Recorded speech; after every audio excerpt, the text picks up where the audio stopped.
Te doy 100 millones si logras desbloquearlo. Héctor Valdivia se rió señalando al niño descalzo. Sus inversores aplaudieron. No sabía que estaba apostando con la persona equivocada. «¡Miren a este!». Héctor Valdivia levantó la voz por encima del murmullo de 200 personas vestidas de gala. Su dedo apuntó directamente hacia el rincón donde Damián recogía un vaso caído del suelo de mármol. «El pequeño sirviente cree que puede abrir lo que mis expertos no pudieron». Las carcajadas llegaron en oleadas, limpias, seguras, sin vergüenza. Damián no se movió. Sus pies descalzos sobre el mármol frío del salón del piso 80 no hicieron ningún ruido. Solo levantó la vista, tranquilo, y miró al hombre que reía. No con rabia, no con miedo, con la atención quieta de alguien que está estudiando un problema. No sabía Héctor Valdivia que ese silencio era la cosa más peligrosa que había encontrado en toda su vida. No sabía que ese niño llevaba en el bolsillo derecho de su pantalón gastado una llave de latón con símbolos grabados a mano, uno por uno, con la paciencia de alguien que cree que las cosas importantes merecen ese tiempo. No sabía que esa llave había sido forjada por un maestro que conocía cada engranaje de cada caja fuerte que había existido en esa ciudad durante 40 años. No sabía que la bóveda de bronce que llevaba meses resistiendo a ingenieros, cerrajeros certificados y técnicos especializados era, para ese niño descalzo, tan familiar como el patio de su propia casa. Y cuando lo descubriera, ya sería demasiado tarde para reír. El salón cumbre del edificio Valdivia Financial era exactamente lo que su nombre prometía. El punto más alto al que podía llegar el dinero en esa ciudad. 80 pisos de cristal y acero que miraban hacia abajo como si el resto del mundo fuera una maqueta de juguete. Las ventanas ocupaban toda la pared norte y regalaban una vista de la ciudad que pocos verían jamás desde esa altura. El río al fondo, los barrios extendiéndose como un mosaico interrumpido de luces y sombra, los puentes conectando orillas que en el día a día parecían mundos completamente diferentes. Esa noche, la gala anual de inversores reunía a lo más selecto del mundo corporativo. Hombres y mujeres que controlaban fortunas que ningún número podía describir bien sin volverse abstracto. Champán francés, en copas de cristal tallado a mano. Cuarteto de cuerdas en el rincón norte interpretando piezas que costaban más en derechos que el arriendo mensual de 10 apartamentos del barrio viejo. Canapés que costaban más que la canasta básica de una familia entera.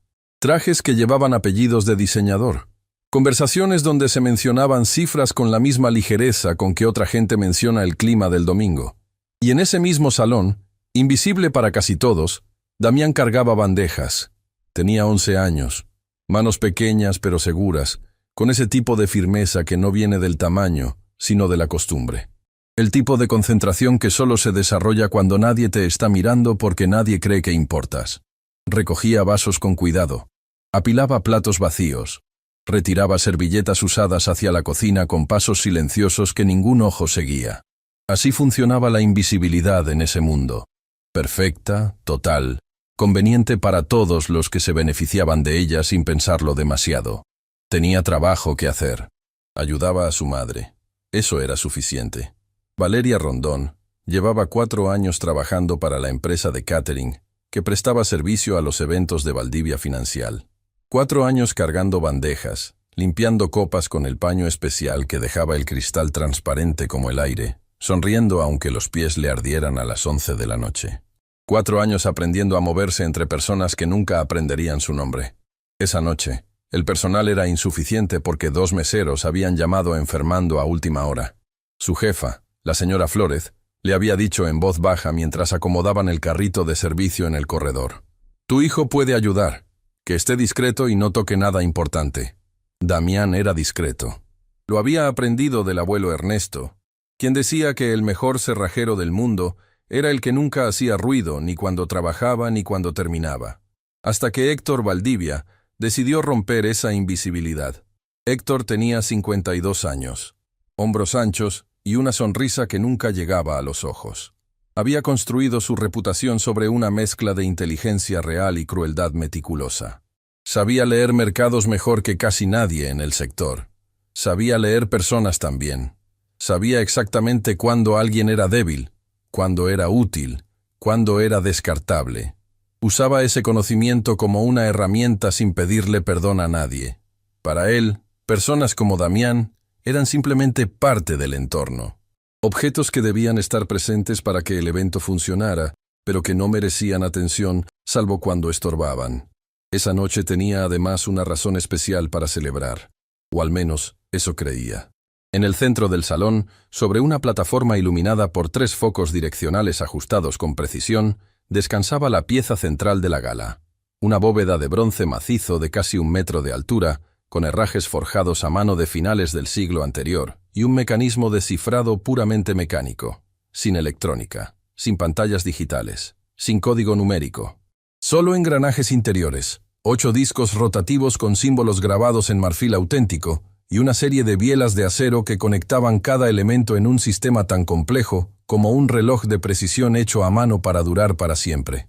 Dentro de esa bóveda estaba la escritura de la Hacienda Miralba, una propiedad histórica de 3.000 hectáreas que Héctor había adquirido hacía 12 años en una subasta de bienes embargados, y que esa noche subastaría entre sus inversores como acto de cierre de la gala. Un gesto de generosidad calculada. Un espectáculo de poder envuelto en papel de regalo. El problema era que nadie podía abrir la bóveda. 3 semanas antes de la gala, el cerrajero certificado que debía abrirla sufrió un contratiempo médico y no pudo llegar. El reemplazo que enviaron no reconoció el sistema. 2 técnicos especializados habían pasado horas frente al mecanismo sin resultado visible.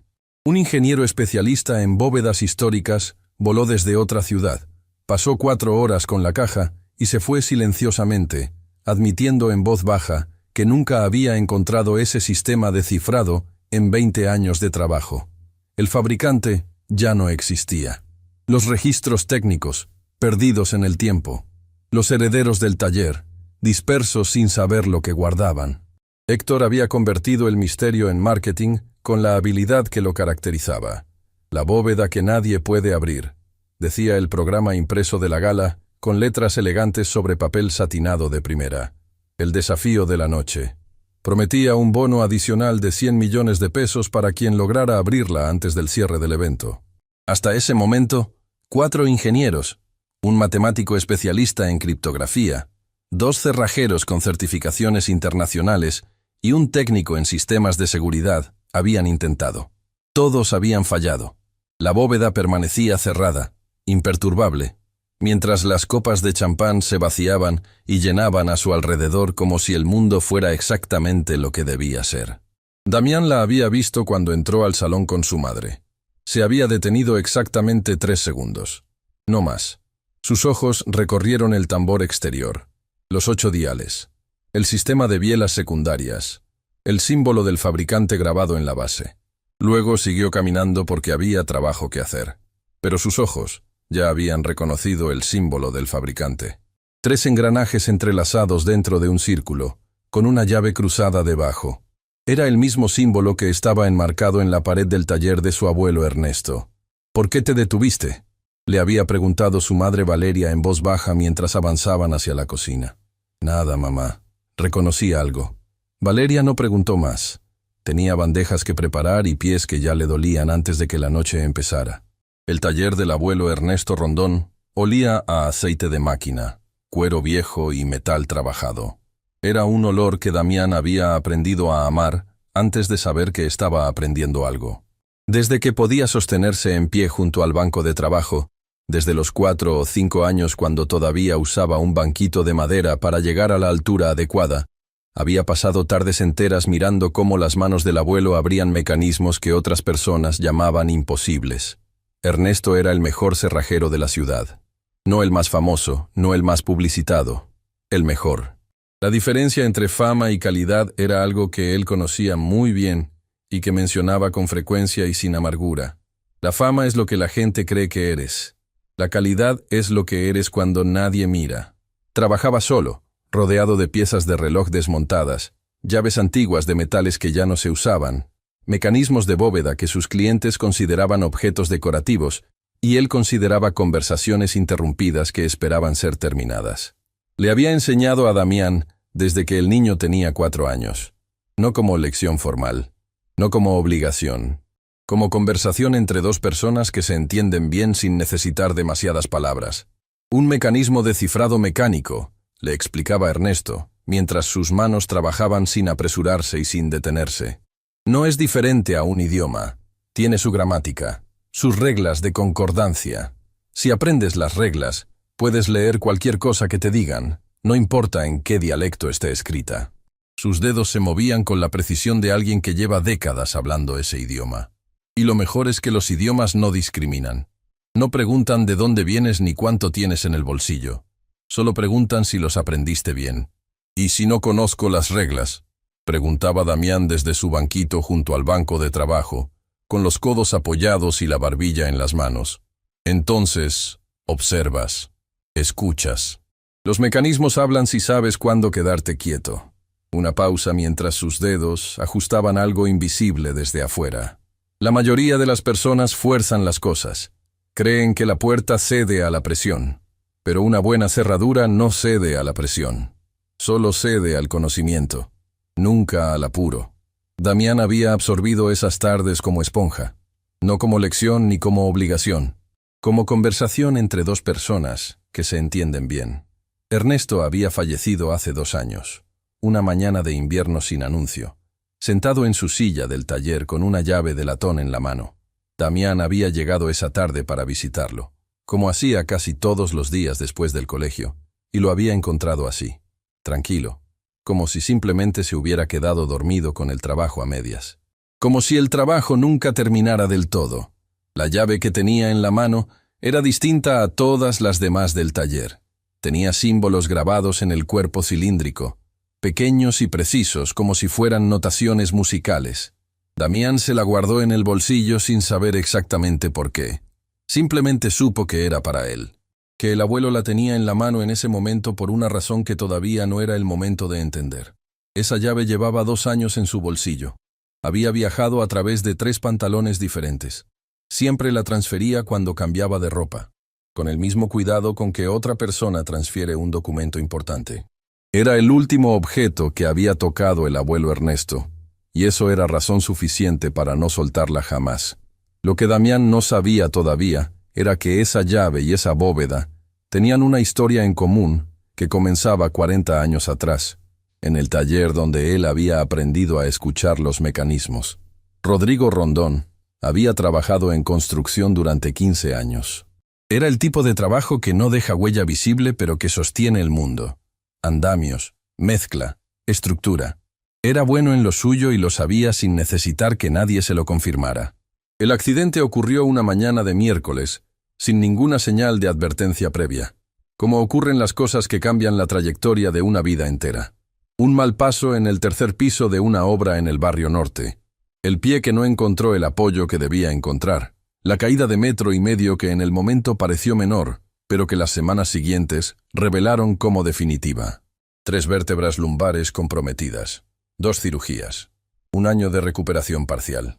Al final, el dictamen médico era claro, aunque los médicos lo expresaran con eufemismos. Trabajo de carga pesada, nunca más. El cuerpo había encontrado su límite, y ese límite era permanente. Rodrigo pasó 6 meses procesando eso, no con dramatismo, con la lentitud silenciosa de los hombres que han aprendido que los sentimientos grandes no se hacen más manejables gritándolos. Valeria lo vio procesarlo desde adentro de esa misma casa donde todo ocurría, donde el dinero de los ahorros se fue gastando en honorarios médicos y en medicamentos que el seguro cubría a medias, y en las semanas que pasaban sin ingreso nuevo, mientras Rodrigo aprendía a moverse dentro de los límites de su nueva realidad. Empezó con los dulces casi por accidente. Un primo que tenía un pequeño negocio de confitería le enseñó las recetas básicas. Rodrigo descubrió que podía estar de pie 40 minutos antes de que la columna protestara y que podía sentarse en el semáforo de la carrera cuarta con el termo y la caja y esperar a los conductores sin que eso le costara más de lo que podía permitirse pagar. No era lo que había imaginado para sus 50 años, pero era honesto y era suyo y pagaba algunas de las cuentas que de otra manera no se pagaban. Valeria había encontrado trabajo en la empresa de catering 6 meses después del accidente de Rodrigo, cuando los ahorros llegaron al punto en que el margen de error se había vuelto demasiado pequeño para ignorarlo. Tenía experiencia en servicio de mesas de años atrás. Aprendió rápido los protocolos del catering de alto nivel. cómo llevar 3 platos sin que se oyera el ruido de la loza, cómo servir sin hacer sombra, cómo moverse en espacios donde la invisibilidad no era una desventaja sino el requisito fundamental del trabajo bien hecho. Era buena en eso. Su jefa, la señora Flores, lo reconocía sin decírselo con palabras, pero dándoselo con trabajo. Los mejores eventos, los más exigentes, los que pagaban las mejores tarifas. Damián sabía todo esto. Lo sabía no porque sus padres se lo contaran como historia, sino porque lo vivía como atmósfera, como temperatura, como el calibre específico del silencio que había en casa cuando los cálculos del mes no cuadraban. Había aprendido a leer ese silencio antes de aprender a leer letras. Y había aprendido, también antes de entenderlo del todo, que la única respuesta que tenía sentido ante ese silencio era ser lo más útil posible con lo que tuviera disponible. Por eso ayudaba a su madre en los eventos de catering desde que la señora Flores había dado el visto bueno, el año anterior.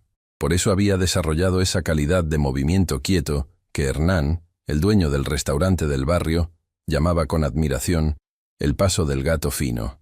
Por eso cargaba bandejas con las manos firmes y los pies silenciosos, aunque los pies estuvieran descalzos porque sus únicos zapatos presentables tenían la suela despegada desde hacía 3 semanas y no había llegado el momento de reemplazarlos.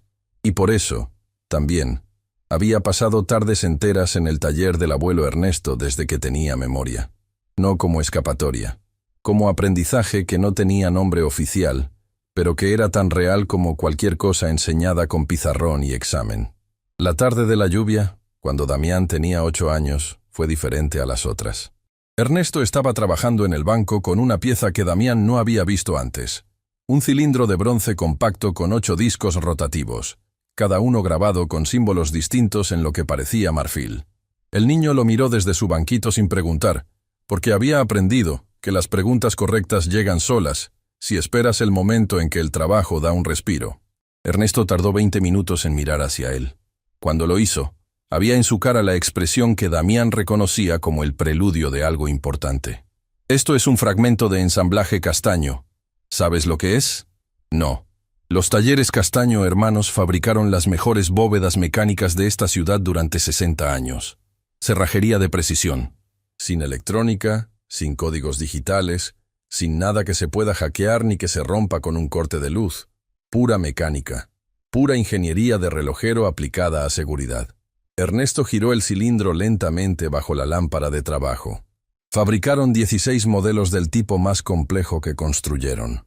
Llamaban a ese modelo el signo doble. Yo restauré 4 en mi vida. El ruido de la lluvia sobre el techo de zinc llenó el espacio entre sus palabras.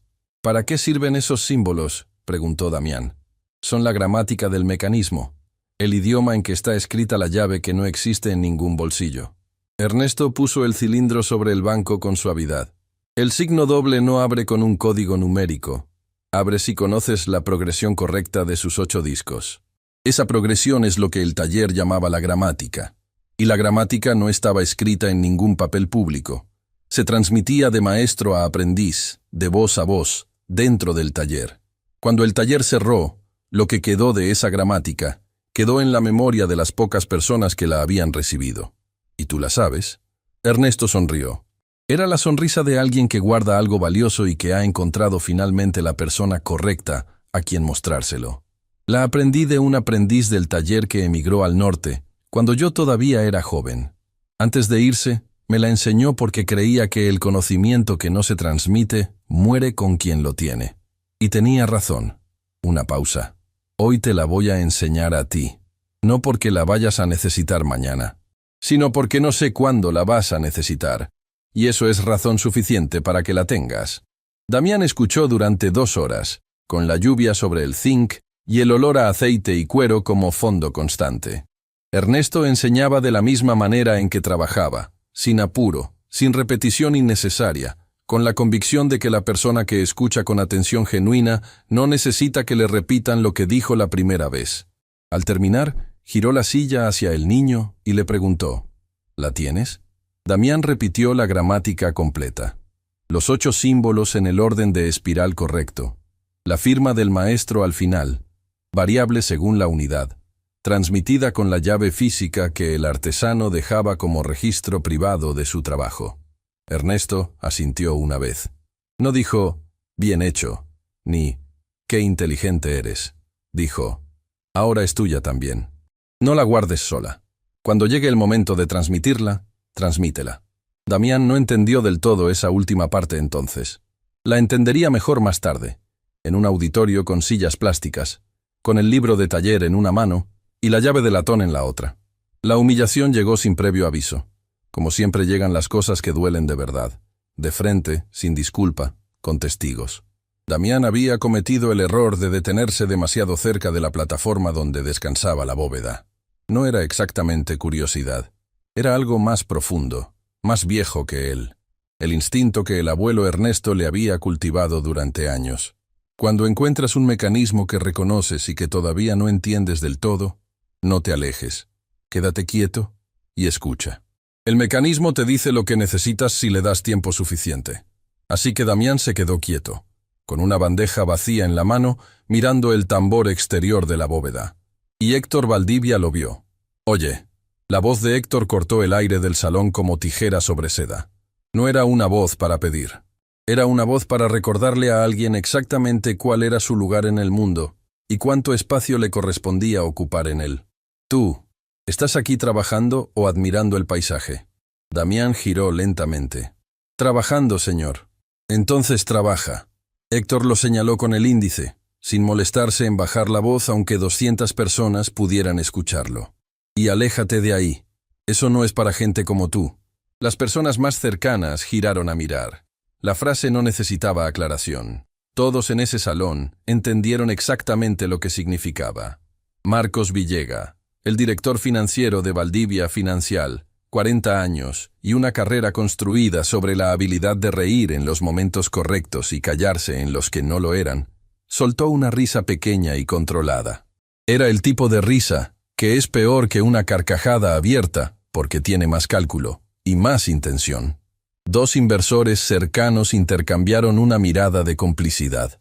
Una mujer con joyas que valían más que el automóvil que llevaba a sus hijos al colegio, miró a Damián de arriba abajo, y luego volvió su atención a la copa que tenía en la mano, como si lo hubiera visto y catalogado y descartado todo en el mismo segundo. Humillación por invisibilidad, la peor de todas, porque no deja huella visible. Castillo, el asesor jurídico de Héctor, se acercó desde la izquierda con el tono de alguien haciendo una observación casual en una fiesta. ¿Este es el hijo de una del servicio? Su voz era lo suficientemente alta para que varios invitados la escucharan. ¿Lo dejaron entrar así al salón? Sus ojos recorrieron la ropa gastada de Damián, los pies descalzos sobre el mármol pulido que reflejaba los focos. Creía que había un protocolo de vestimenta para acceder al piso 80. Las risas llegaron de 4 o 5 personas cercanas, no de todos. Algunas personas miraron hacia otro lado con incomodidad visible, pero las que rieron lo hicieron con suficiente fuerza para que el sonido llenara el espacio entre los focos y el cuarteto de cuerdas que seguía tocando ajeno a todo. Valeria Rondón, que estaba al otro lado del salón con una bandeja en equilibrio sobre la palma de la mano, escuchó esa risa, reconoció el tono. Reconoció el peso específico de ese tipo de risa porque lo había escuchado antes, en otros salones, en otros contextos, siempre con el mismo significado. Se volvió y vio a su hijo en el centro de esos ojos. La bandeja tembló ligeramente. Sintió el impulso de soltarla y cruzar el salón y decirle a Damián que se fueran, que no valía la pena, que el dinero de esa noche no pagaba este precio. Se contuvo. Conocía el costo de defender a un hijo en el espacio equivocado. Lo había pagado otras veces. Sofía Restrepo estaba en el borde del salón revisando su lista de pendientes cuando la escena comenzó. Llevaba 6 meses organizando esa gala. Conocía cada detalle del evento. Había dormido menos de 6 horas en las últimas 3 semanas para que cada cosa funcionara perfectamente. Era coordinadora de alto nivel, pero en la jerarquía informal del edificio estaba varios pisos debajo de Héctor Valdivia. Había aprendido a navegar esa distancia con cuidado. Pero algo en lo que vio le apretó el pecho de una manera que no podía ignorar. Se acercó. El joven está ayudando al personal de catering autorizado para este evento, dijo con voz profesional y firme. Todo está dentro del protocolo establecido. Héctor la miró. Era la mirada que usaba para recordarle a sus empleados que existían únicamente en función de su utilidad, y que cuando esa utilidad se agotaba, ellos también. ¿Le pedí su opinión, Sofía? No, señor. Entonces no la dé. Sofía bajó levemente la barbilla, pero no movió los pies. Se quedó exactamente donde estaba, junto a Damián, sin decir más palabras. Era la resistencia más pequeña posible, pero era real.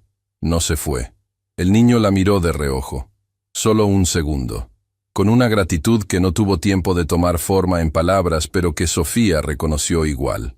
Marcos Villegas se acercó entonces a la plataforma, con su copa en la mano derecha, y la expresión de alguien que lleva toda la noche esperando la oportunidad de ser gracioso delante de la audiencia correcta. ¿Alguien le explicó al niño qué hay adentro de esa bóveda? Preguntó en tono de comentario ligero. Capaz que cree que son caramelos. Soltó una risita breve y satisfecha. 2 personas rieron. Otros 3 sonrieron. El grupo cercano a Héctor encontró el momento divertido de la manera en que la gente que rodea al poder encuentra divertidas las cosas que el poder señala como tales. Damián no respondió. Miraba la bóveda con la misma atención quieta de antes, como si las palabras de Marcos fueran ruido de fondo de una ciudad que no le concernía.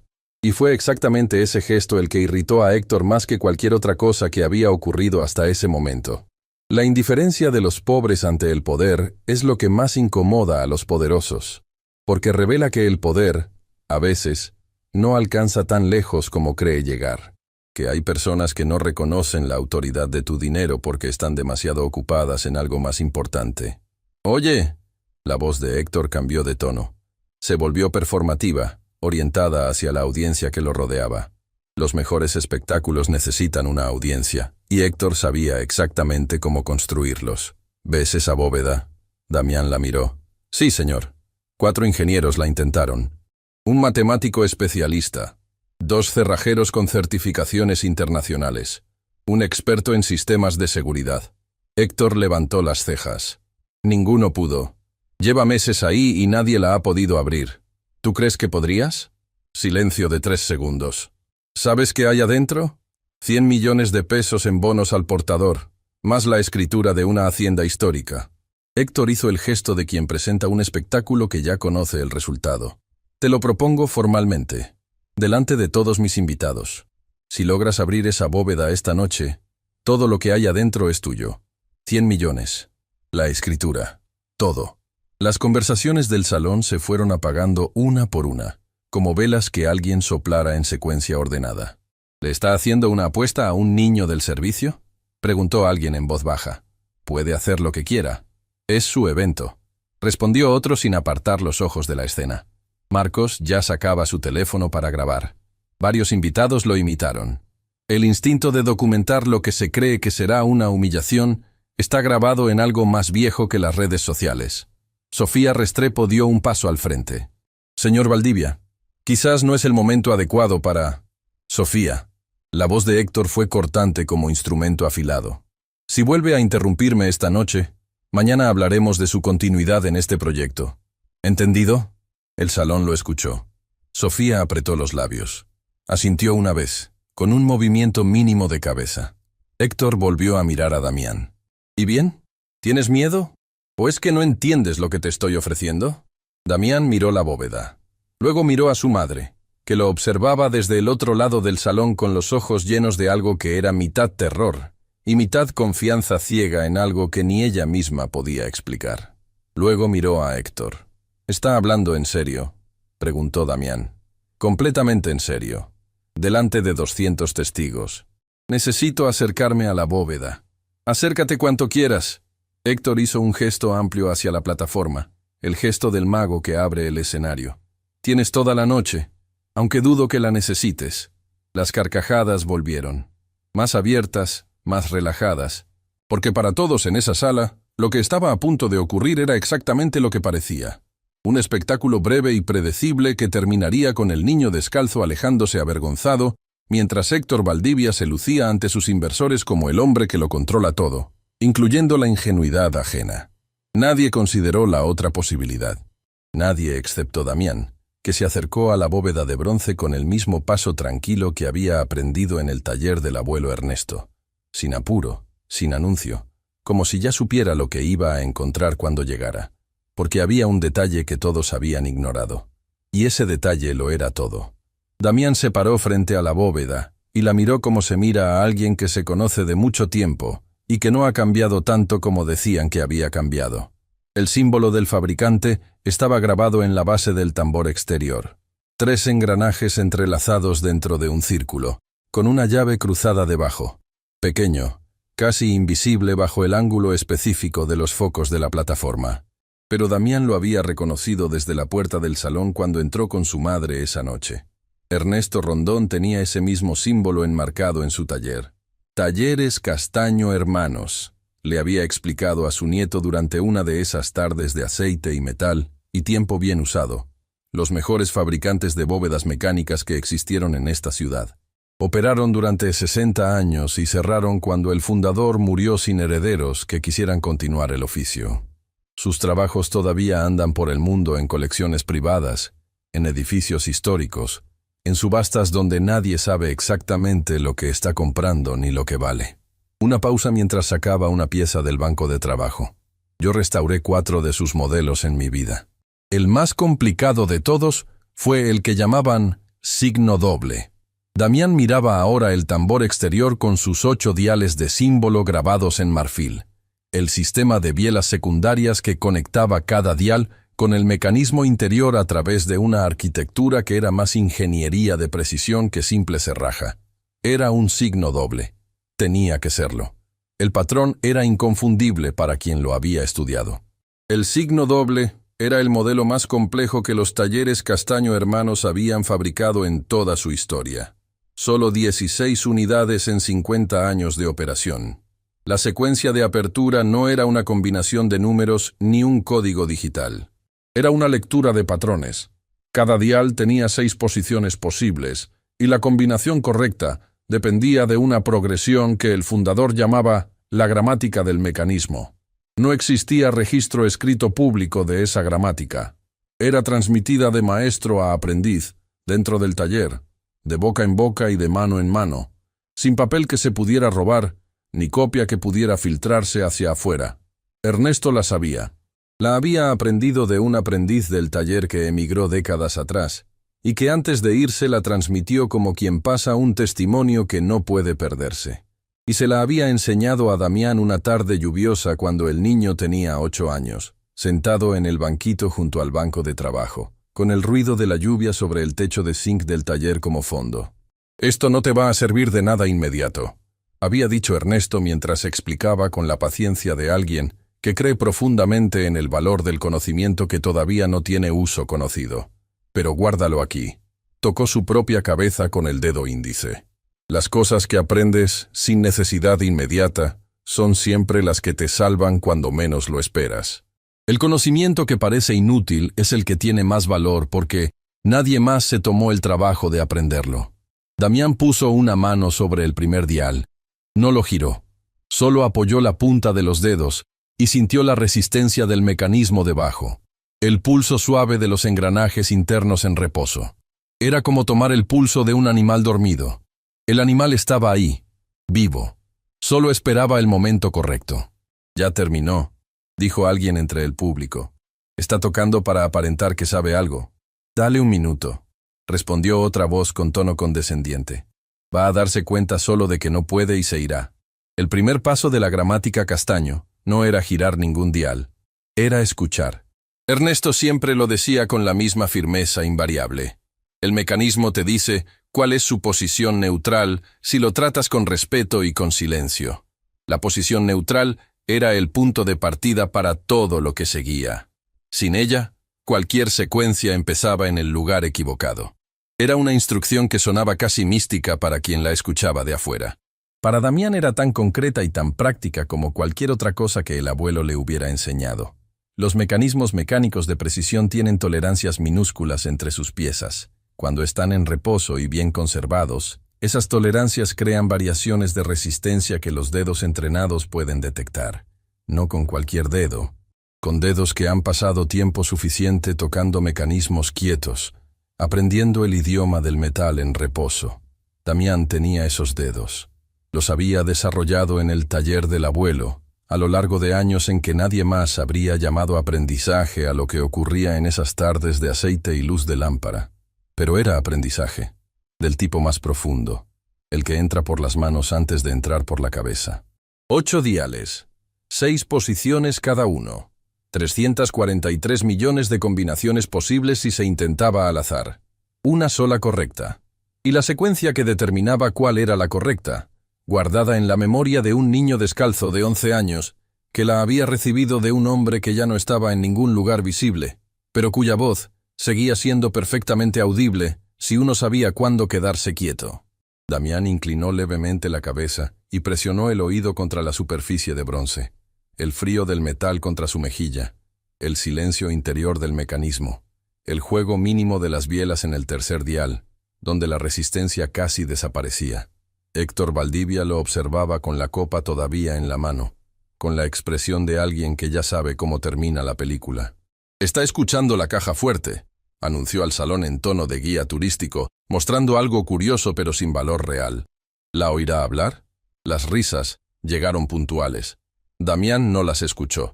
O las escuchó y las dejó pasar, que es una habilidad más difícil y más valiosa que no escuchar. El mecanismo tenía su posición neutral en el tercer dial, donde el juego entre las bielas era mínimo y la resistencia casi imperceptible. Desde ahí comenzaba todo. La gramática avanzaba en espiral, no en línea recta, porque los Castaño habían pensado en arquitectura de reloj, no en secuencias simples de izquierda a derecha. Dial 3 al símbolo de la corona. Dial 5 al símbolo de la estrella. Dial 1 al símbolo del puente. Dial 7 al símbolo de la corona invertida. Damián giraba cada dial despacio, sin apuro, con la concentración de alguien que recuerda algo precioso y no quiere perder ni una sílaba del recuerdo mientras lo recupera. Marcos Villegas se había acercado a la plataforma para grabar desde un ángulo mejor. No miraba el mecanismo. Miraba la pantalla de su teléfono, encuadrando la imagen para que la cara de Damián quedara visible junto a la bóveda. El video tenía destino claro. La historia de un niño descalzo que creyó que podía y no pudo, contada desde el ángulo de quien observa desde arriba. «No entiendo nada de lo que hace», declaró a las personas a su lado, en voz suficientemente alta para que Damián la escuchara sin duda. «Solo gira cosas al azar. Podría estar haciendo cualquier cosa y tendría el mismo resultado». «Señor». Era la voz de Sofía, baja, pero sin titubeo. «Por favor, déjelo trabajar sin interrupciones. Fue usted quien hizo la apuesta». Marcos la miró con la expresión que le dedicaría a un mueble que le bloquea el paso. «¿Usted todavía está aquí, Sofía?» «Soy la coordinadora del evento», respondió Sofía. «Estoy exactamente donde debo estar». Marcos no respondió, pero se corrió un paso lateral. Era un triunfo mínimo. Era real. Castillo, el asesor jurídico, susurró algo al oído de otro invitado. Ambos sonrieron sin mirar a Damián. La humillación por invisibilidad otra vez. Más cruel que las palabras directas porque borraba la existencia del otro sin necesitar confrontación. El doctor Palomino, el inversor más antiguo y con mayor participación en el fondo de Héctor, un hombre de 70 años con espalda derecha y reputación de integridad que contrastaba con casi todos los que lo rodeaban en ese salón, observaba desde una silla al borde de la plataforma. No había sacado su teléfono. Miraba a Damián con una atención diferente a la del resto. La atención de alguien que todavía no ha decidido qué está viendo y que se permite el tiempo de entenderlo antes de juzgarlo. Dial 6 al símbolo del ancla. Dial 2 al símbolo de la rueda. Dial 4 al símbolo del barco. 6 diales en posición. Faltaban 2. Fue entonces cuando ocurrió el accidente. Damián estaba en la zona más delicada de la secuencia, donde el margen de error era 0, y cualquier movimiento fuera de lugar volvía todo al principio. Concentrado completamente en el séptimo dial, en la posición exacta que correspondía. No vio que Marcos Villegas se había acercado de nuevo para grabar desde un ángulo diferente, más cerca esta vez, y al girar bruscamente para encuadrar su teléfono, el codo de Marcos chocó contra el brazo de Damián. No fue fuerte, fue apenas contacto. Pero fue suficiente para que el brazo del niño golpeara involuntariamente el cuarto dial. sacándolo de su posición justo cuando el mecanismo interno estaba en su punto más sensible. El mecanismo emitió un sonido. Seco. Definitivo. Un clic de retroceso. Damián supo de inmediato lo que significaba. El signo doble tenía un sistema de protección que Ernesto le había descrito con precisión. Si cualquier dial se movía fuera de secuencia durante el proceso de apertura, todos los diales volvían a posición aleatoria, y el proceso debía comenzar desde cero, sin excepción. Con el signo doble, había dicho el abuelo, no hay atajos ni correcciones a mitad. Es todo o nada. El mecanismo no perdona el apuro ni el descuido ajeno. Todo volvía a cero. La sala escuchó el sonido sin saber qué significaba, pero leyó el gesto de Damián. Los hombros que se detuvieron, la mano que se retiró del dial, la pausa larga que siguió en silencio. ¿Ya se rindió?, preguntó alguien. Sabía que era cuestión de tiempo, dijo Marcos, y esta vez no intentó esconder la satisfacción en su voz. Héctor bajó la copa. Se acercó a la plataforma con pasos lentos y medidos, construyendo el momento con la habilidad de alguien que ha hecho esto antes. Mira, niño, no hay vergüenza en admitir que esto supera tus capacidades. Puedes retirarte ahora con la cabeza en alto. Intentaste. Eso es lo que importa. Era el tono condescendiente de quien disfraza la crueldad de generosidad. Era lo peor que podría haberle dicho. No por la crueldad en sí, sino porque Damián, en ese momento preciso, sintió el impulso de hacer algo que casi lo destruyó antes de que el trabajo terminara. Se volvió hacia Héctor, y en lugar de callarse y volver a la bóveda, habló. Usted hizo que me empujaran. Silencio total, del tipo que viene cuando una habitación llena de gente deja de respirar al mismo tiempo. Yo no hice nada, respondió Héctor, sorprendido por el tono directo del niño. Su director financiero me golpeó el brazo cuando estaba en la secuencia correcta. El mecanismo volvió al inicio. Nadie te golpeó. La voz de Héctor se endureció en el borde. Y aunque así fuera, ¿qué diferencia hace? No puedes abrir esa bóveda. Eso quedó demostrado. Puedo abrirla, sin dudas, sin adornos, sin pedirle permiso a nadie para creerlo. Entonces ábrete. Necesito que él se aleje de la plataforma. Damián señaló directamente a Marcos. El salón contuvo la respiración. 200 personas mirando a un niño descalzo señalar al director financiero de Valdivia Financial delante de todos los inversores de la empresa. Era el tipo de momento que la gente recuerda porque no esperaban verlo. Marcos Villega parpadeó. Luego soltó una carcajada que sonó forzada como una nota que no encuentra el tono correcto. Esto es absolutamente ridículo. Ya es suficiente. Héctor levantó la mano hacia la entrada del salón. Seguridad, por favor, retiren al... Señor Valdivia. La voz del doctor Palomino cortó el aire desde su silla al borde de la plataforma. Era suave, pero llevaba el peso de 70 años de autoridad real, del tipo que no se compra sino que se gana con coherencia y tiempo. Usted hizo una apuesta pública. 200 personas la escucharon con claridad. Hay 16 cámaras de seguridad en este salón con grabación continua y decenas de teléfonos que han estado registrando desde el momento en que usted hizo la propuesta. Una pausa que duró exactamente lo necesario. Si el joven afirma que fue interrumpido involuntariamente durante el proceso, lo mínimo que podemos hacer, como personas de palabra, es darle la oportunidad de intentarlo nuevamente en condiciones controladas. Héctor lo miró. El doctor Palomino era el inversor con mayor participación en su fondo. No era un hombre que se pudiera ignorar públicamente sin consecuencias reales y duraderas. El niño no puede abrir esa bóveda, dijo Héctor, pero la voz había perdido algo irreemplazable. Entonces no hay ningún problema en darle la oportunidad de demostrarlo. El doctor Palomino se puso de pie con la lentitud de quien no necesita apresurarse. Marcos, por favor, aléjese de la plataforma. Marcos buscó la mirada de Héctor. Héctor, atrapado entre su arrogancia y la mirada serena del hombre más poderoso del salón, asintió una vez con la mandíbula apretada. Marcos se alejó. Sofía no dijo nada. No necesitó hacerlo. Damián se volvió hacia la bóveda. Y ahí fue cuando pagó el precio de haber hablado antes de terminar. El abuelo siempre lo decía. El cerrajero que habla antes de abrir nunca termina de abrir. Era una de esas reglas que Damián sabía de memoria y que había olvidado en el momento exacto en que más la necesitaba. Había confrontado directamente cuando debía haber seguido en silencio. Había expuesto su conocimiento antes de que el trabajo estuviera completo. Ahora tenía que recuperar desde cero, con 200 personas mirando, con el tiempo corriendo, y la presión multiplicada por su propio error. No había camino que no pasara por el trabajo. Respiró. Una vez, dos, y empezó. Volvió a la posición neutral. Tercer dial. El juego mínimo de las bielas. Las manos no le temblaban. Eso era lo único bueno. Dial 3, la corona. Dial 5, la estrella. Dial 1, el puente.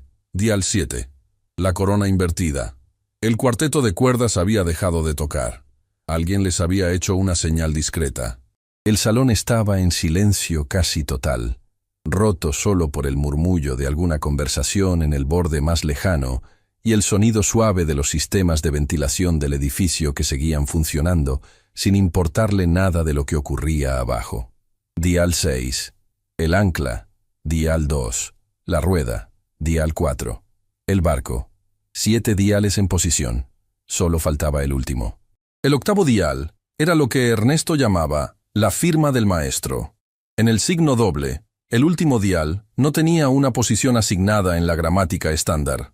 Era personal.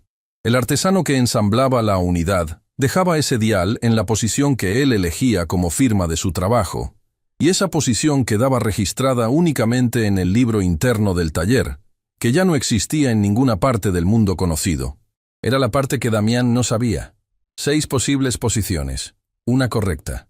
Si elegía mal, el mecanismo volvía al inicio otra vez. No tenía manera de saberlo.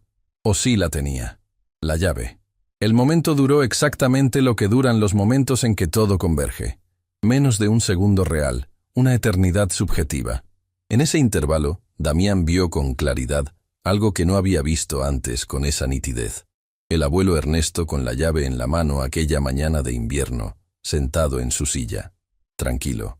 La llave que Damián había guardado en el bolsillo creyendo que era solo un objeto de memoria, un último contacto con las manos del hombre que lo había enseñado a escuchar los mecanismos. 2 años cargándola sin entender del todo para qué era. 2 años transfiriéndola de pantalón en pantalón con el mismo cuidado instintivo con que se cuida lo que no se puede explicar pero que se sabe que importa. Ernesto había sabido que el día llegaría. No ese día específico, no esa bóveda específica. Pero sabía que la gramática castaño volvería a ser necesaria en algún momento, porque las cosas de calidad real vuelven siempre al punto en que alguien las necesita. Y había dejado la secuencia completa, incluyendo la firma del maestro, grabada en esa llave de latón que Damián tenía en el bolsillo desde aquella tarde. No era suerte, era previsión. Era el amor práctico de un hombre, que no sabía cuánto tiempo le quedaba, pero que sabía exactamente qué debía dejar, y en manos de quién debía dejarlo. La mano fue al bolsillo del pantalón, y sacó la llave de latón. La sostuvo bajo los focos de la plataforma, y la miró de cerca por primera vez desde aquella tarde en la bodega, donde había encontrado el libro del abuelo. Los símbolos eran pequeños, precisos, organizados en 3 columnas en el cuerpo cilíndrico de la llave. Había pasado 2 años mirando esa llave sin entender para qué servía exactamente. No abría ninguna puerta que él conociera. No tenía la forma de ninguna cerradura moderna. Pero ahora la miraba diferente. Los símbolos de la tercera columna eran exactamente los mismos 8 símbolos de los diales de la bóveda, organizados en secuencia vertical de arriba hacia abajo. Y el último de la columna, en la base de la llave, era un símbolo que no había aparecido en ninguno de los 7 diales que ya había posicionado en la secuencia. El símbolo de la brújula. El abuelo Ernesto había grabado la secuencia completa en esa llave. Los 7 símbolos de la gramática estándar, en orden de espiral correcto. Y al final, la firma del maestro de esta unidad específica que había restaurado 40 años atrás. La había llevado en el bolsillo durante 2 años, sin entender por qué. Los ojos, la garganta, el pecho, todo apretado al mismo tiempo. Damián giró el octavo dial al símbolo de la brújula. La bóveda de bronce emitió una serie de sonidos internos que llenaron el silencio del salón del piso 80 como agua que finalmente encuentra su nivel después de tiempo largo esperando. Engranajes que giraban en secuencia perfecta, bielas que se liberaban una tras otra en el orden preciso. El mecanismo signo doble cantando su secuencia de apertura por primera vez en décadas, con la precisión de algo que había estado esperando este momento el tiempo que fuera necesario. La manija central se liberó con un golpe seco y definitivo. La puerta se abrió hacia afuera despacio, como quien no tiene apuro porque ya no tiene razón para tenerla. Bonos al portador en paquetes ordenados con bandas de papel institucional. La escritura de la Hacienda Miralba en un sobre lacrado con 2 sellos notariales. Exactamente lo que Héctor Valdivia había prometido delante de 200 personas que ahora lo miraban a él. El silencio que siguió duró 4 segundos completos. Luego explotó. No en aplausos ordenados, no todavía. Primero en el ruido confuso de 200 personas reaccionando al mismo tiempo sin haber acordado cómo. Exclamaciones, susurros, el sonido de copas que se apoyaban apresuradamente sobre las mesas, el movimiento de pies hacia la plataforma para ver más de cerca. El doctor Palomino fue el primero en aplaudir. Sus manos se juntaron despacio, con la firmeza de alguien que reconoce algo real cuando lo ve y que no siente la necesidad de fingir sorpresa. Uno por uno, otros se sumaron. Damián no se movió del lugar donde estaba. Tenía la llave de latón en la palma de la mano y la miraba con algo que no era orgullo exactamente. Era gratitud. Gratitud hacia un hombre que ya no estaba en ningún lugar visible, que había pasado décadas acumulando conocimiento que parecía inútil a los ojos de cualquier observador casual y que lo había guardado todo en una llave para que su nieto lo encontrara cuando lo necesitara, sin saber exactamente cuándo llegaría ese momento. Mamá. Valeria Rondón estaba a 5 metros, inmóvil todavía con la bandeja en las manos, con lágrimas corriendo por su cara sin que ella lo hubiera decidido ni lo hubiera podido detener. Cuando escuchó su nombre, soltó la bandeja sobre la mesa más cercana y cruzó el espacio que los separaba sin apuro ni elegancia. Lo abrazó, sin decir nada, con toda la fuerza de alguien que lleva 4 años aguantando de pie y que finalmente encuentra donde descansar aunque sea un momento. Héctor Valdivia no aplaudía.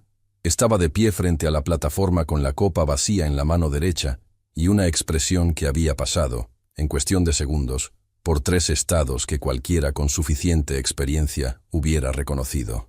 Primero, incredulidad genuina. No era posible. Tenía que ser un error del mecanismo. Luego, la búsqueda desesperada de una salida. Trampa.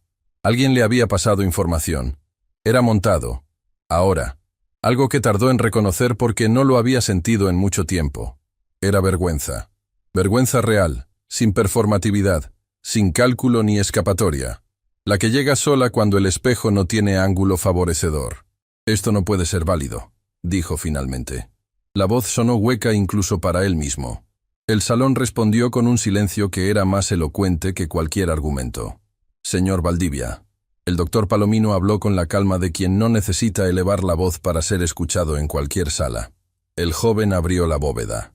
Frente a 200 personas, con cámaras de seguridad funcionando.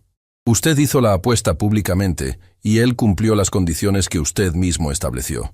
¡Es un niño! Las apuestas con menores no tienen validez legal. Usted definió las condiciones. El doctor Palomino dio un paso hacia él sin apresurarse. Dijo que cualquier persona que lograra abrirla se quedaría con todo. Usted eligió esa palabra. Todos la escuchamos. Le fue interrumpido por Marcos. Él mismo lo dijo. Eso invalida el proceso. Fue interrumpido por Marcos, dijo Sofía Restrepo desde el borde de la plataforma, y su voz sonó firme como nunca antes en ese edificio. Y usted le concedió la oportunidad de reintentar, con Marcos alejado, en condiciones controladas.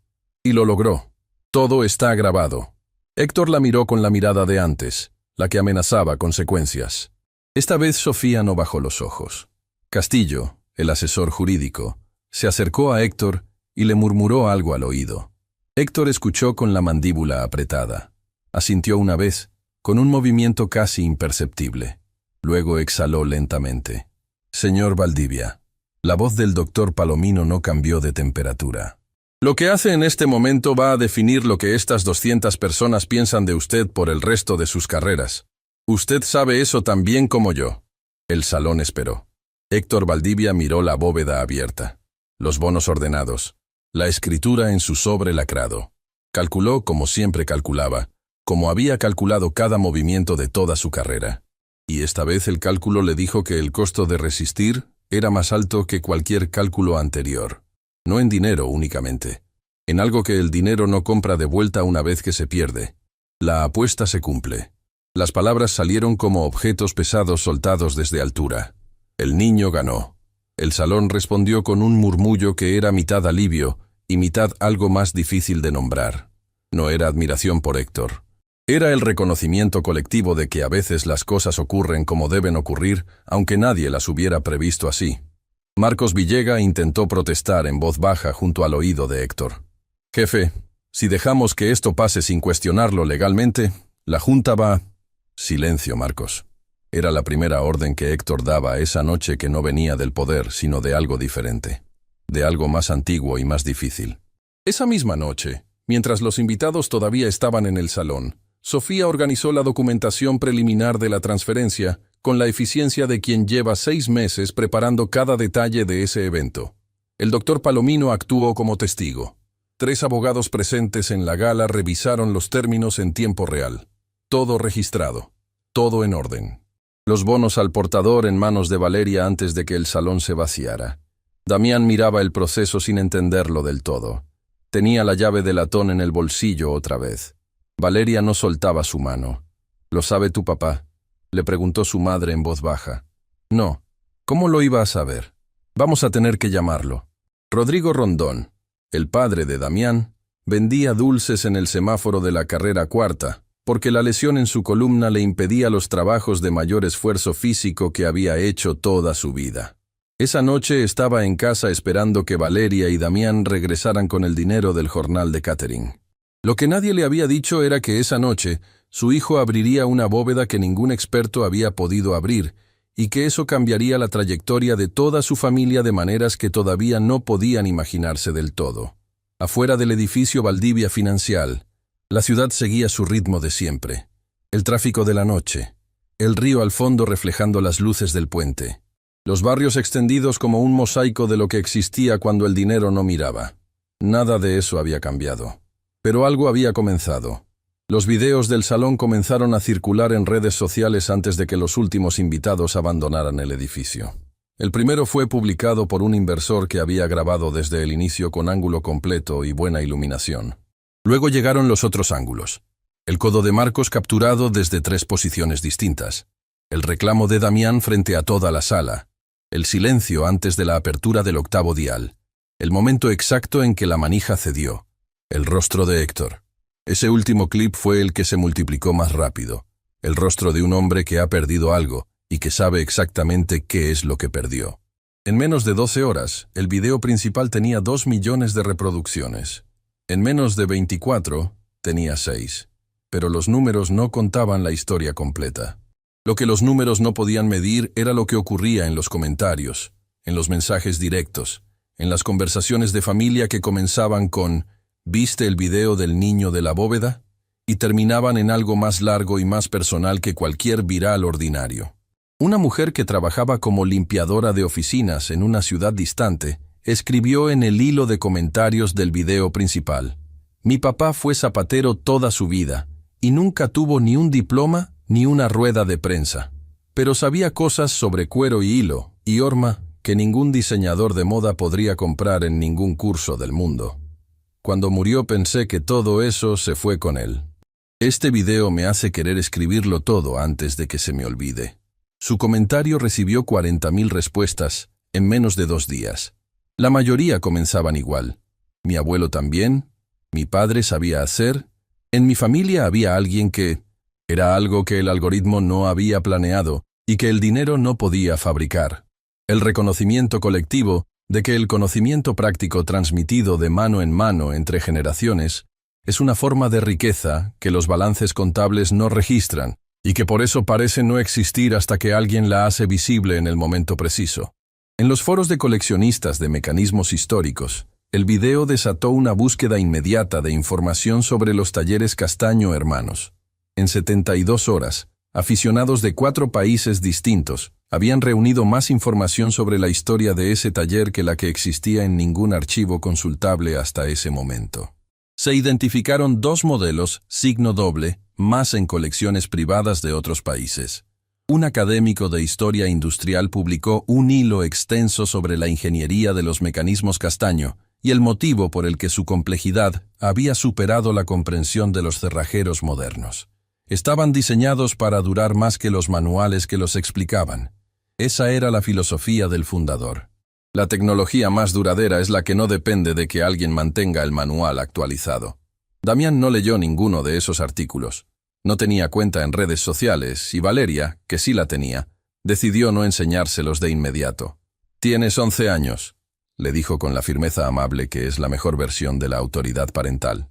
«El mundo va a tener toda tu vida para opinar de ti. Que espere unos días más». Damián encontró eso completamente razonable. Los titulares llegaron desde distintos medios, cada uno encontrando un ángulo diferente de la misma historia esencial. Niño descalzo abre bóveda histórica que derrotó a 4 ingenieros. El conocimiento que un abuelo cerrajero guardó para su nieto durante décadas. La apuesta de 100 millones que el millonario no podía ganar. Cada artículo llegaba a lo mismo desde caminos distintos. El conocimiento no tiene dirección postal, ni código de vestimenta, ni requisito de calzado. La Junta Directiva de Valdivia Financial solicitó una reunión de emergencia 48 horas después del evento. 3 de los 5 inversores principales del fondo enviaron comunicaciones formales expresando preocupación por la imagen institucional de la empresa y el tipo de liderazgo que proyecta. El doctor Palomino fue el primero en llegar a la reunión y el último en salir. Lo que se habló adentro no se filtró completamente, pero los resultados llegaron a las crónicas de negocios en días sucesivos. Marcos Villega presentó su renuncia por decisión personal al día siguiente del evento.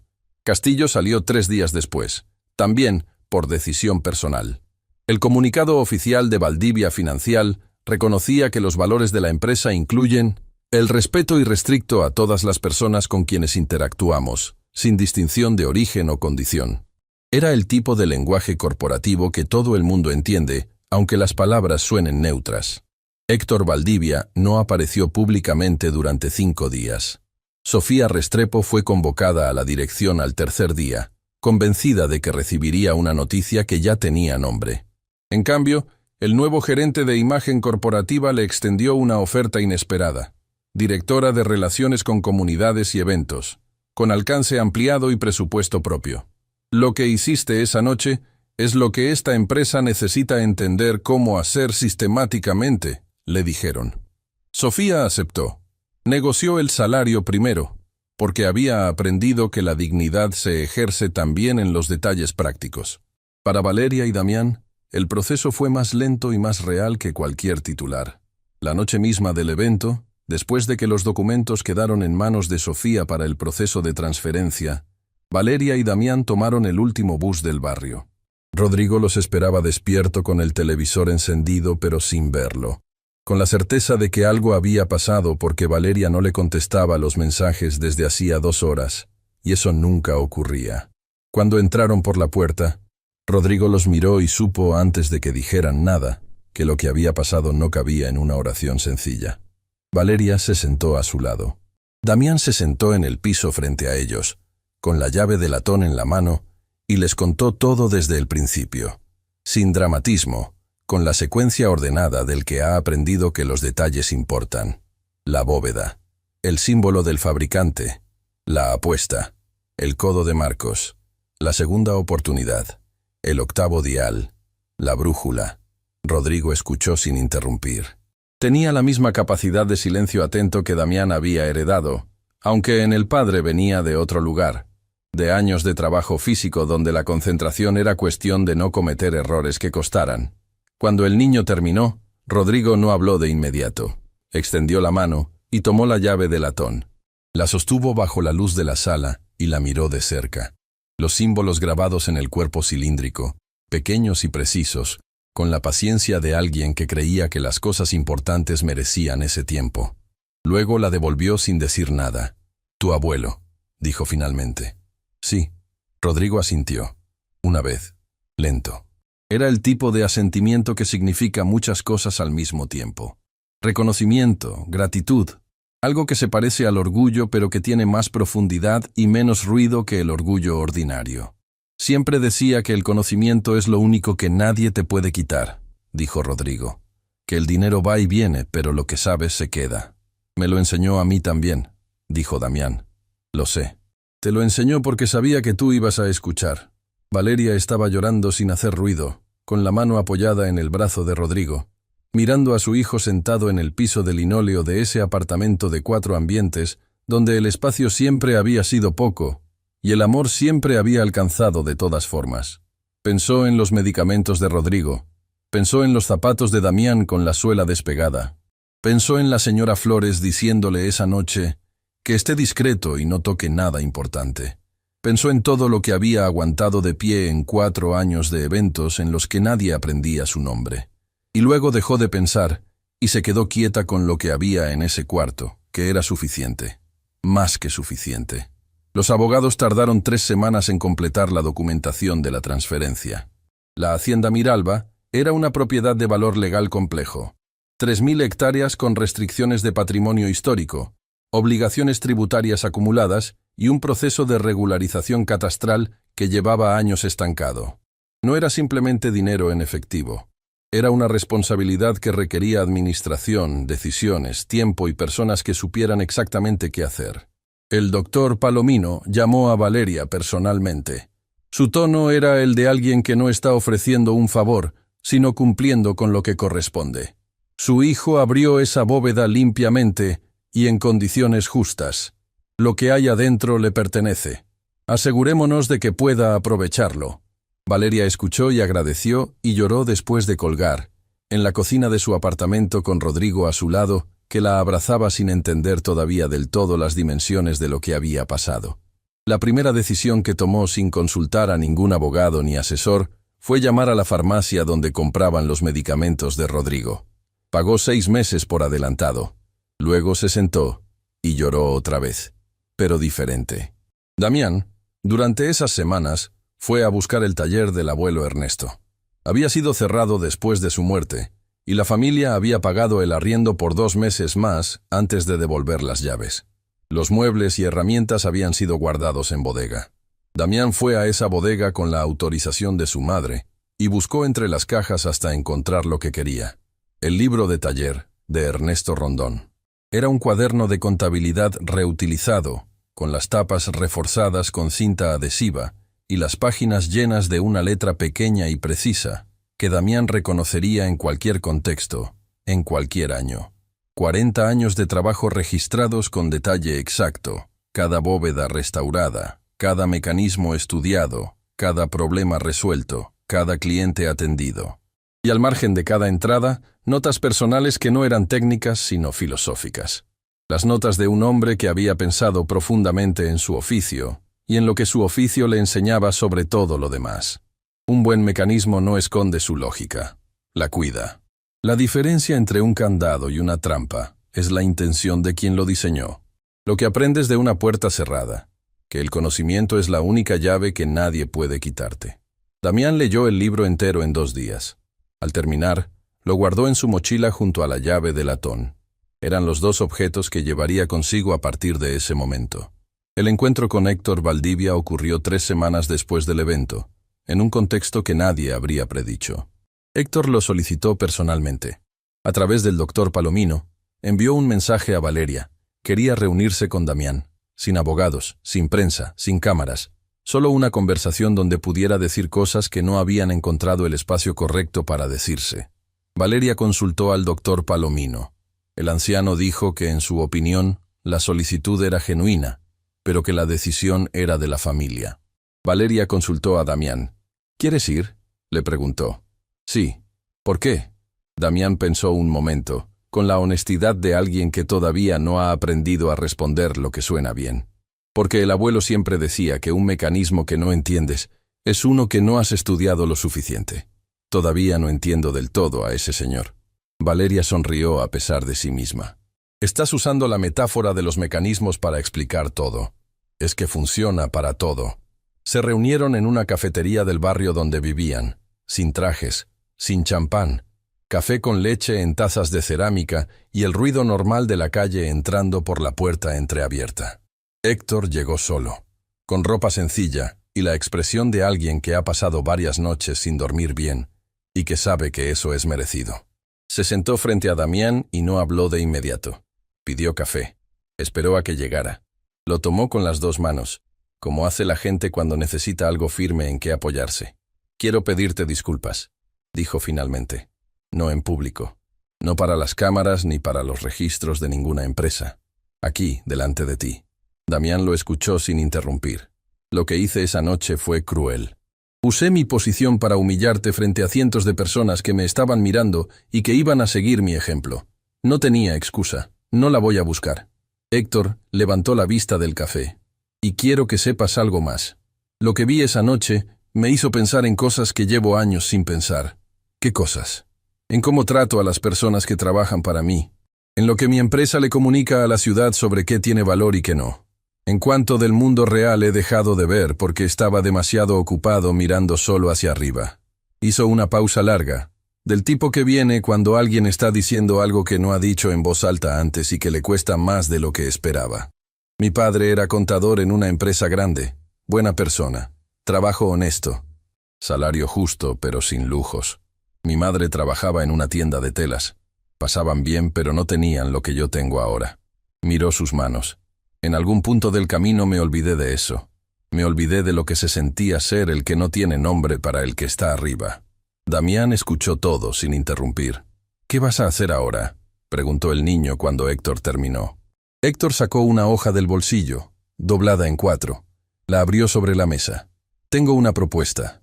Una fundación para jóvenes con talentos que no tienen los recursos para desarrollarlos. Quiero financiarla. Y quiero que lleve el nombre de tu abuelo, no el mío». Damián miró la hoja sin tocarla todavía. ¿Por qué el nombre de él? Porque lo que abrió esa bóveda no fue suerte ni coincidencia ni destreza técnica sola. Fue el conocimiento que él pasó décadas acumulando y después te transmitió con cuidado, sin saber exactamente cuándo lo ibas a necesitar ni en qué forma lo ibas a necesitar. Héctor dobló la hoja y la dejó sobre la mesa. «Ese es el tipo de riqueza que quiero que exista más en el mundo. La que no se pierde en una quiebra, ni se destruye en un incendio, ni se la puede llevar nadie». Fue la primera vez que Damián sintió algo diferente hacia Héctor Valdivia. No simpatía todavía, pero reconocimiento. El reconocimiento de alguien que ha decidido mirar en una dirección que antes evitaba sistemáticamente. El silencio que siguió no fue incómodo. Era el tipo de silencio que ocurre cuando dos personas que no deberían tener nada que decirse descubren que sí tienen algo que decirse, y ninguna de las dos sabe exactamente cómo empezar esa parte. Héctor fue el primero en hablar de nuevo.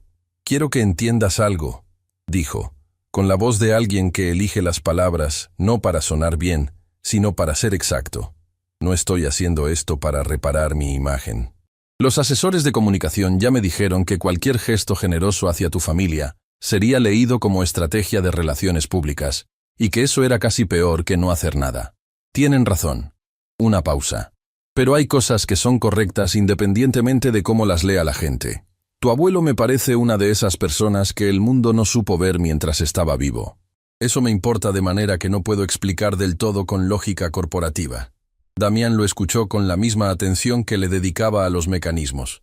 Quieta, completa, sin apuro por llegar a una conclusión antes de tener los datos. «¿Usted conoció a alguien así?», preguntó. «Alguien que el mundo no veía». Héctor tardó un momento en responder. «Mi madre. Trabajó 30 años en una tienda de telas. Sabía cosas sobre tejidos y texturas que los fabricantes no se molestaban en preguntarle porque era una vendedora, no una diseñadora. Murió sin que nadie le preguntara nunca qué sabía». Miró su café. «Nunca lo conecté con nada concreto hasta esta semana». Era la cosa más honesta que Héctor Valdivia había dicho en muchos años. Y lo sabía. Damián no dijo «lo siento», porque no era lo que la situación pedía. Dijo: «El abuelo decía que el conocimiento que se pierde es el que nadie pensó que valía la pena conservar, y que eso nunca es culpa del que lo tenía». Héctor asintió despacio. No porque estuviera de acuerdo inmediatamente, sino porque estaba procesando algo que merecía tiempo. «Hay algo más que quiero proponerte», dijo después, «además de la fundación. Quiero que seas tú quien dirija el consejo asesor de la parte técnica. Tú y las personas que tú elijas, no yo. Yo pongo el dinero y me quedo afuera de las decisiones pedagógicas. Lo que se enseña, cómo se enseña y a quién se enseña, eso lo decide el consejo. ¿Por qué? Porque el error que cometí esa noche no fue solo el de reírme de ti. Fue el de creer que mi criterio sobre qué es valioso y qué no es el correcto. Héctor aplanó la hoja sobre la mesa. Si voy a aprender algo de esto, que sea eso. Tendría que hablar con mi mamá. Por supuesto. Y con el doctor Palomino. Me cae bien. Héctor asintió. Es el hombre más íntegro que conozco. Que te caiga bien dice algo bueno de ti. Damián miró su café. Luego miró al hombre sentado frente a él, que ya no se parecía tanto al del salón del piso 80. Mi abuelo decía que un mecanismo puede romperse por mal uso. Pero si lo tratas bien, si aprendes cómo funciona y lo respetas, puede durar 100 años. Héctor lo miró en silencio. Creo que usted todavía puede funcionar bien, dijo Damián. Solo necesitaba aprender cómo.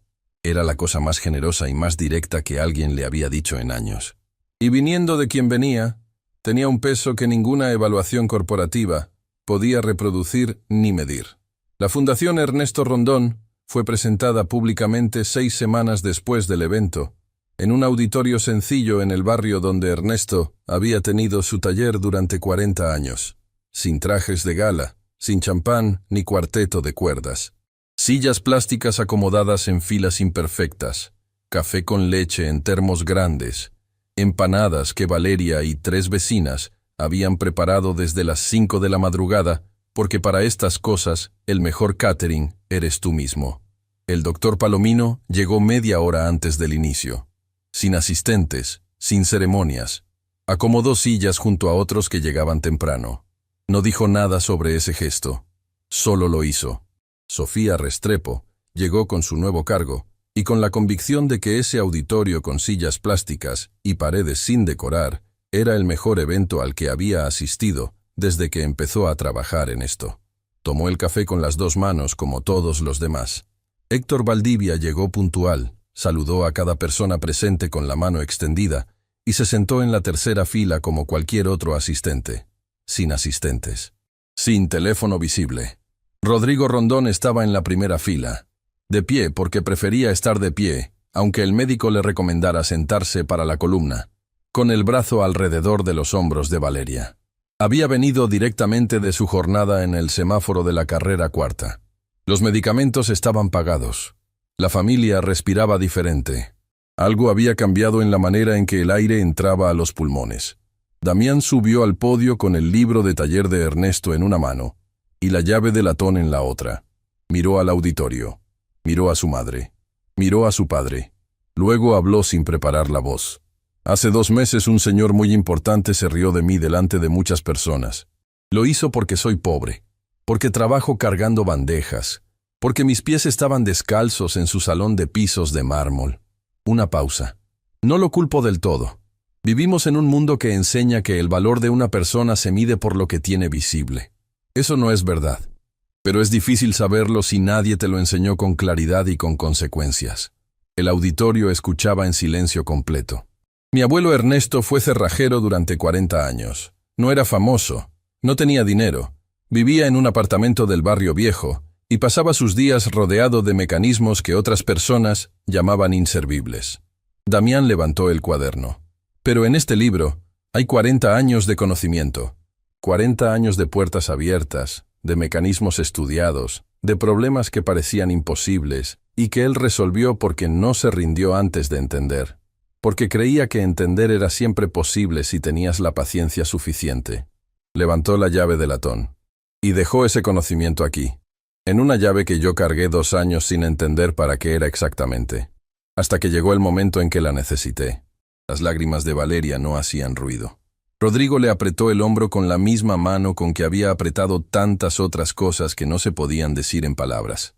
Esta fundación lleva su nombre porque lo que quiero para cada niño que pase por aquí es exactamente lo que él me dio. Conocimiento que nadie pueda quitarles.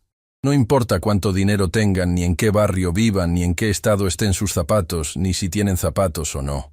Damián miró hacia el auditorio. El valor no lo define otra persona. Lo defines tú con lo que aprendes, con lo que haces cuando nadie mira, con lo que eres capaz de dar aunque nadie te esté mirando. Héctor Valdivia miraba sus propias manos en la tercera fila. Pensaba en su padre, el contador, en su madre, la vendedora de telas, en el camino que lo había llevado desde ahí hasta el piso 80, y en todo lo que había dejado de ver por el camino porque estaba mirando hacia arriba, y solo hacia arriba. Quiero agradecer a algunas personas. Damián los miró directamente, uno por uno. A Sofía Restrepo, que se mantuvo del lado correcto cuando hubiera sido más fácil no hacerlo. Eso tiene un nombre. Se llama coraje. Sofía parpadeó varias veces rápido y miró hacia la ventana lateral. Al doctor Palomino, que usó su autoridad para que las reglas se cumplieran. Eso también tiene nombre. Se llama integridad. Una pausa más larga. La más larga de todo el discurso. Y al señor Héctor Valdivia. Damián lo miró directamente a los ojos. Que cumplió su palabra cuando nadie lo habría obligado completamente. Que pidió disculpas sin cámaras ni audiencia. Que puso su nombre y su dinero en una fundación que lleva el nombre de un cerrajero del barrio viejo al que nunca conoció. Damián habló sin ironía, sin distancia, con la misma atención que le dedicaba a los mecanismos. Eso también tiene nombre. Se llama cambiar a tiempo. Y cambiar a tiempo es quizás lo más difícil de todo, porque requiere reconocer primero que uno estaba equivocado. Héctor Valdivia asintió. Una vez. No dijo nada. No necesitaba. Para cada persona en esta sala que ha sentido que su conocimiento no vale, porque no viene empaquetado en un título o en una oficina de lujo, vale. Siempre valió. A veces, solo necesita el momento correcto para que el mundo lo vea. Y a veces ese momento hay que crearlo.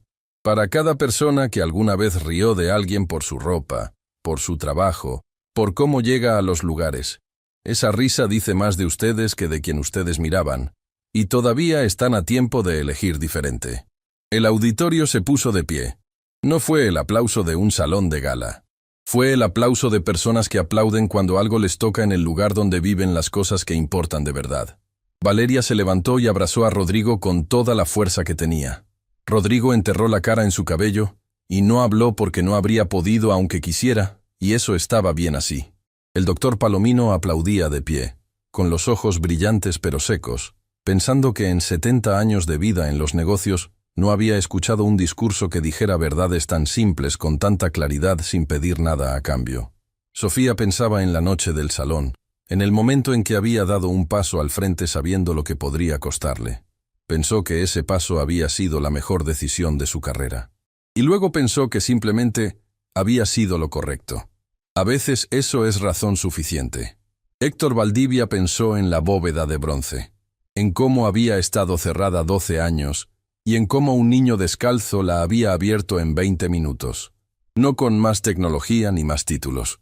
Con el conocimiento que alguien que lo amaba le había transmitido sin saber exactamente cuándo llegaría ese momento. Se preguntó cuántos momentos así había dejado pasar en su propia vida porque estaba mirando hacia otro lado. Afuera del auditorio, en la calle del barrio viejo donde Ernesto Rondón había trabajado durante 40 años, seguía la vida de siempre. Los vendedores en los andenes, los niños que jugaban cerca de la esquina, el bus que doblaba con su ruido habitual, el río al fondo. Nada de eso había cambiado. Pero dentro del auditorio, y en los hogares de miles de personas que verían el video del discurso en los días y semanas siguientes, algo se había movido.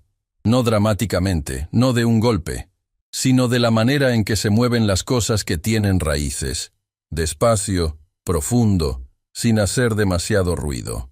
Una madre que limpiaba casas en el norte de la ciudad vio el video mientras esperaba el autobús de regreso una noche de semana. Cuando llegó a casa y su hijo ya dormía, lo despertó suavemente. Le dijo, «Lo que sabes es tuyo, nadie puede quitártelo». El niño no entendió del todo, pero lo recordó. Y años después, cuando lo necesitó, lo recordó. Un hombre que dirigía una empresa mediana en el centro de la ciudad vio el video en su oficina un viernes en la tarde. Pensó en el empleado de mantenimiento que llevaba 12 años trabajando para él, sin que le preguntara nunca cómo se llamaba su familia. El lunes siguiente, lo llamó a su oficina. No para darle algo extraordinario, para preguntarle, para verlo. Era un comienzo del tipo que no tiene nombre pero que cambia cosas. Un director de escuela en un municipio distante incluyó la historia de la Fundación Ernesto Rondón en su discurso de inicio de año escolar. No como moraleja con lección subrayada, como ejemplo de lo que ocurre cuando el conocimiento encuentra el momento correcto y la persona correcta que lo reconoce cuando lo ve. Los ripples se extendían más allá de lo que Damián podría ver o medir. Así funciona el tipo de cambio que dura. Meses después de la ceremonia de la fundación, Damián encontró entre las pertenencias del taller del abuelo una carta que nunca había visto. Estaba guardada dentro de la última página del libro de taller, doblada en 4, con su nombre escrito en la cubierta con la misma letra pequeña y precisa que conocía de memoria. La abrió sentado en el piso de la bodega, solo, con la luz de la tarde entrando por una ventana pequeña que daba a la calle. Damián, si estás leyendo esto es porque encontraste el libro y tuviste la paciencia de llegar hasta el final. Eso me dice lo que necesito saber sobre quién te estás convirtiendo. No sé qué momento de tu vida será el que necesite lo que te enseñé. No sé si será una puerta o una bóveda, o algo que todavía no existe, pero sé que llegará. Siempre llega el momento para el que te preparaste sin saber que te estabas preparando. Cuando llegue, recuerda 2 cosas. Primera, la gramática del mecanismo no es tuya solamente. Es de todos los que me la enseñaron a mí, y de todos los que yo les enseñé a ellos, y de todos los que tú les enseñes a los que vengan después. El conocimiento que no se comparte muere con quien lo guarda. Compártelo bien. Segunda, el valor de una persona no está en lo que logra abrir. Está en cómo trata a quien no puede abrirlo todavía. Con todo lo que tengo y todo lo que fui, tu abuelo Ernesto.